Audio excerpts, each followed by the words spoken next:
गोष्टी व्हायरल होतात, लोक त्यावर मतं मांडतात, कंपनीचा ओनर माफी मागतो. काही दिवस जातात आणि ते प्रकरण सगळेच विसरून जातात. तुम्ही कधी प्रश्न विचारला का की ह्यावर ॲक्शन कधी आणि कोण घेणार? असो, मी तुम्हाला एक प्रश्न विचारते. मला सांगा, एखाद्या कंपनीनं ड्रेस कोड करावा का? तर करावा. कामाच्या ठिकाणी ड्रेस कोड असणं ही खूप नॉर्मल गोष्ट आहे. पण ह्या कंपनीनं फक्त ड्रेस कोड ठरवला नाही, तर टिकली, सिंदूर यावरती बंदी घातली. पण हिजाब पगडीला मात्र परवानगी दिली. ह्याचा अर्थ असा होतो की एकाच कंपनीमध्ये एका धर्माला एक वागणूक आणि दुसऱ्या धर्माला एक वागणूक. असं का? असा प्रश्न देशभरातून लेन्सकार्टला विचारला जातो. कंपनीमध्ये सगळ्यांना समान वागणूक मिळणं खूप जास्त गरजेचं असतं. तरच त्या कंपनीमध्ये एम्प्लॉई कामं करून त्या कंपनीची प्रगती होऊ शकते. हे सगळं तेव्हाच घडतं जेव्हा कंपनीमध्ये सर्व धर्म समभाव असेल. आता TCS नंतर लेन्सकार्ट वादामध्ये सापडली आहे, कारण सोशल मीडियावर लेन्सकार्टची नियमावली व्हायरल झाली. त्यावरून लोकांनी लेन्सकार्टला खूप प्रश्न विचारले. ये सोशल मीडिया का जमाना है भाई, यहाँ पे कोई नहीं बच सकता. नेमका विषय काय झाला? आज आपण लेन्सकार्टच्या त्या व्हायरल ग्रूमिंग पॉलिसी प्रकरणाबद्दल बोलणार आहोत, ज्याने सोशल मीडियावर मोठा वाद निर्माण केला होता. कंपनीच्या एका अंतर्गत नियमावलीत कर्मचाऱ्यांच्या धार्मिक अभिव्यक्तीवर निर्बंध लादल्याचा आरोप करण्यात आला. याबद्दलची सविस्तर माहिती आज आपण घेऊयात. नमस्कार, तुम्ही बघताय ऑन पॉइंट.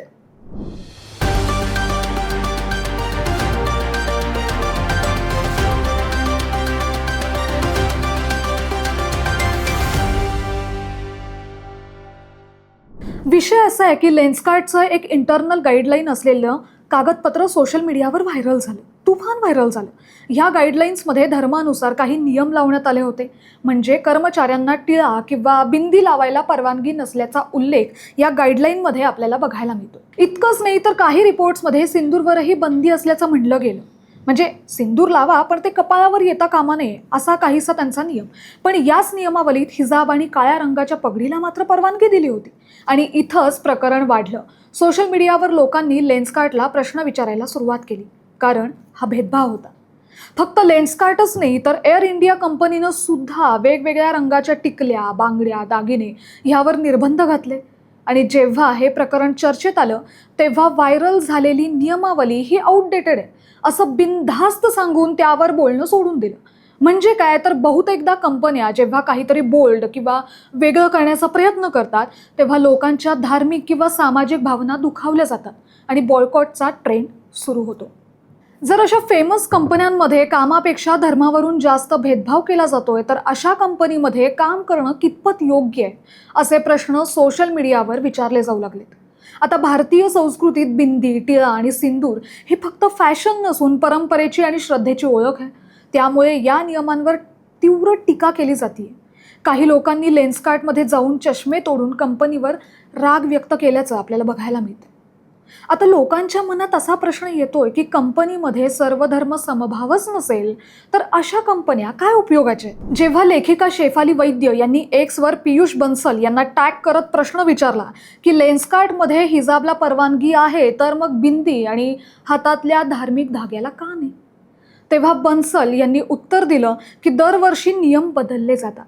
आमच्या कंपनीमध्ये वेगवेगळ्या धर्माचे हजारो लोक कामं करतात. त्यांचं म्हणणं असं आहे की लेन्सकार्टचे चुकीचे डॉक्युमेंट्स व्हायरल होत आहेत. आमच्या पॉलिसीमध्ये धार्मिक अभिव्यक्तीवर काहीच निर्बंध लादलेले नाही आहेत. आमच्या कंपनीमध्ये सर्व धर्म समभाव आहे. आम्ही धर्मानुसार कुणालाही वेगवेगळी वागणूक देत नाही आणि आमची ग्रूमिंग पॉलिसी वेळेनुसार बदलत राहते. आणि ह्या सगळ्या कन्फ्युजनबद्दल पियुष बन्सलनी माफीसुद्धा मागितली आहे. आता हे झालं पियुष बन्सल यांचं मत. पण वाद इथंच थांबला नाही, तर शेफाली वैद्यांनी अजून एक प्रश्न विचारला की जी ग्रूमिंग नियमावली व्हायरल होतीये ती 2026ची आहे. जर वर्षानुवर्ष तुमची नियमावली बदलतीये, तर ह्या वर्षीची नवीन नियमावली आम्हाला शेअर करा. आणि जरी व्हायरल होणारी नियमावली आत्ताची नसेल, पण पूर्वी तरी कंपनीने असे नियम बनवलेच का? आता सध्याच्या काळात घडलेल्या प्रकारावर भाषण दिलं, माफी मागितली, म्हणजे लोक गोष्टी विसरून अजिबात जात नाहीत. चुकीच्या गोष्टी घडत असतील तर लोकांना त्या कंपनीला प्रश्न विचारायचा अधिकार आणि स्वातंत्र्य आहे. त्यामुळं आता असं वाटतंय की पियुष बन्सलनी जे काही स्टेटमेंट दिलं त्यात काडी मात्रही लॉजिक नाही आहे. भारतात तुम्ही एखादी कंपनी सुरू करता, भारतीय अगदी विश्वासानं तुमच्या कंपनीमध्ये येऊन वस्तू खरेदी करतात, अनेक भारतीयांना कामाच्या संधी उपलब्ध होतात आणि जेव्हा ते कंपनी जॉईन करतात तेव्हा त्यांच्यावर कामावरून नाही तर धर्मावरून नियम लावले जातात. आणि अशा नियमांमुळं ग्राहकांचा आणि एम्प्लॉईंचा कंपनीवरचा विश्वास कमी होतो. मला एक गोष्ट कळत नाही की धर्मानुसार वेगवेगळे नियम लावून कंपनीला त्याचा काय फायदा होतो. आणि भारतात जेव्हा अशा मोठ्या कंपन्यांमध्ये धर्मावरून भेदभाव होत असेल तर त्याचे देशातल्या लोकांवर आणि एम्प्लॉईजवर परिणाम होऊ शकतात. आता सोप्या भाषेत सांगायचं तर जेव्हा एखादी कंपनी कर्मचाऱ्यांच्या धर्मावरून संस्कृतीवरून काही गोष्टींवर बंदी घालते तेव्हा कर्मचाऱ्याला असं वाटतं की माझी वैयक्तिक ओळख, माझी संस्कृती इथं चालणार नाही. त्यामुळं कर्मचारी स्वतःला त्या कंपनीचा भाग समजतच नाहीत.